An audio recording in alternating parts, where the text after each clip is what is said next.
Hello and welcome back to the channel and welcome to another episode of It's Way Too Hot Out Here, I Can't Record a Beer Review Properly show, where I'm sat in my garden reviewing beer anyway, but maybe just not quite as formally as I normally would. And today we've got another beer from the Lidl Beer Festival that's going on at the minute. I've not reviewed one directly, or have I? I think I may have done one, but I've done, I've featured a few on lives and stuff, and I've talked about them a bit on social media generally. And this one could be contentious. From 71 Brewing Co. called Fruit Phaser, a mango vanilla smoothie IPA.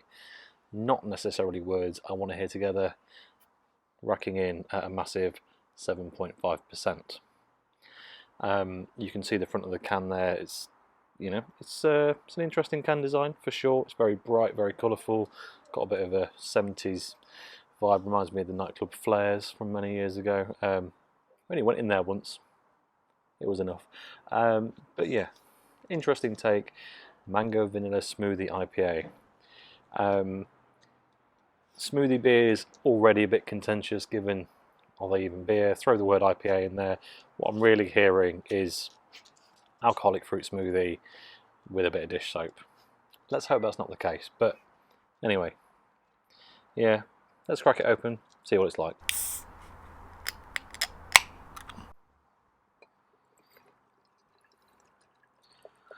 It certainly looks like a smoothie. A little bit lively there.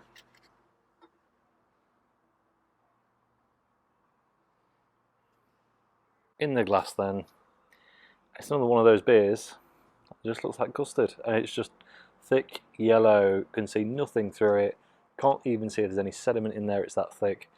It's yeah, it's a solid primary colour chart situation we've got going on here.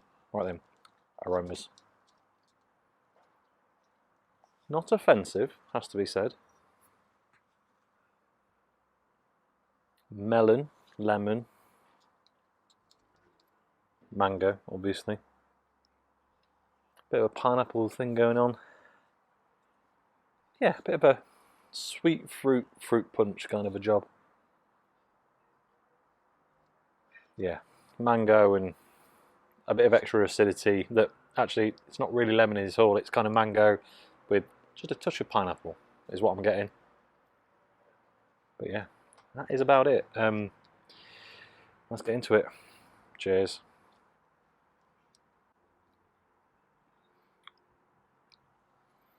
Can someone explain to me how a brewery that, I'll be honest, I'm not familiar with, doesn't mean they're not very big, I haven't come across them yet, can put a beer into a discount supermarket such as Lidl at a very low price? I'm almost certain it was under £2 because pretty much everything they did was. And this tastes better than most of the fruity adaptations by breweries that are infinitely large. I mean, I don't think they've gone maybe as hard for something that is definitely a fruit smoothie, definitely a this or that. But I think that's to its benefit. It's actually just a nice fruited beer. It's okay, maybe not as thick as you'd like at 7.5%, but let's be honest, it was cheap.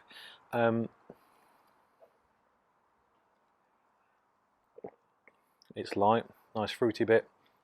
You can tell the alcohol's in there, but it's not jarring at all. It's not necessarily hiding the fact that it's 7.5%, but it's just blending the fruit in nicely just to make it a bit more of a balanced 7.5%er.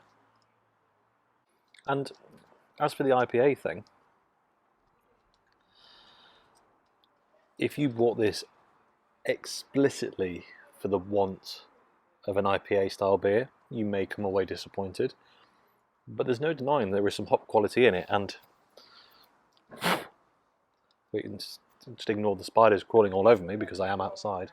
The outside hates me, by the way. This is the thing. I like the outside. The outside, not so keen on me being in it for some reason. But anyway, back to the beer.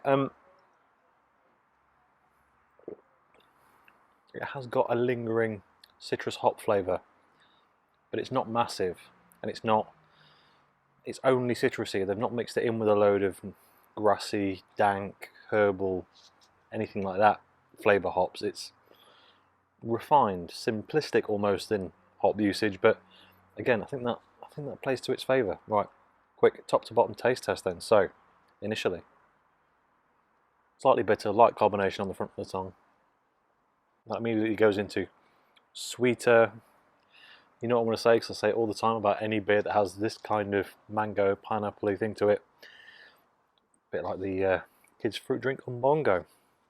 It's just, look, it's a mixed fruit, mango, tropical fruit heavy drink, and this is similar. It has that vibe. As soon as you swallow though, that super refreshing, easy fruit sensation goes, and you end up with some proper beery bitterness. The hops start to come in, lemon, bit of tangerine, orange hop flavours.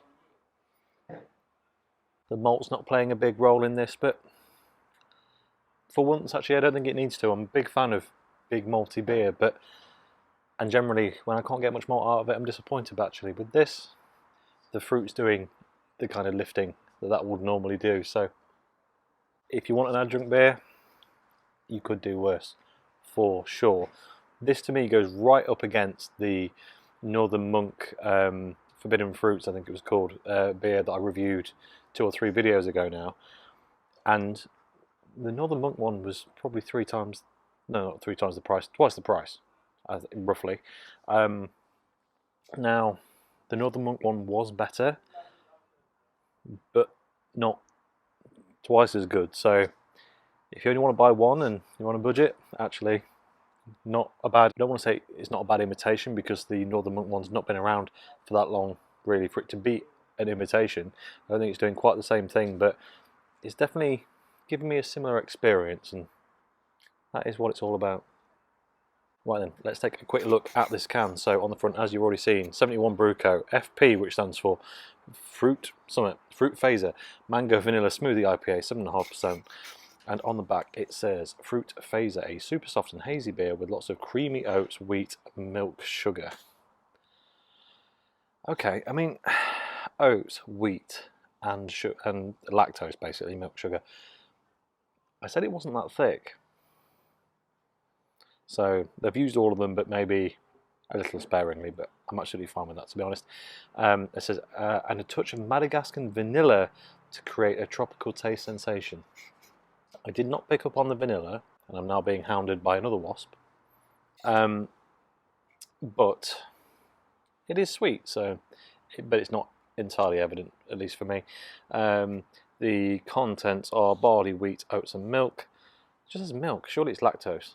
Is it really milk? It's got to be lactose, I'm sure of it. It says fresh, modern beer brewed in Dundee, so 71 Brewing are Scottish, and anyone who's been following this channel for a while will know I'm a big fan of Scottish beer, so the fact that this is decent now is no surprise at all, really. Yeah, it's 3.3 units in this can, because it is a big boy, 7.5%, and that is all I have to say about it. And, to be honest, I've been waffling on for a while now, so this is all I've got to say about it as well. So, as always, thank you very much for watching. If you enjoyed this video, please like it. If you haven't already, subscribe, if you will be so kind, and I'll catch you next time. Cheers.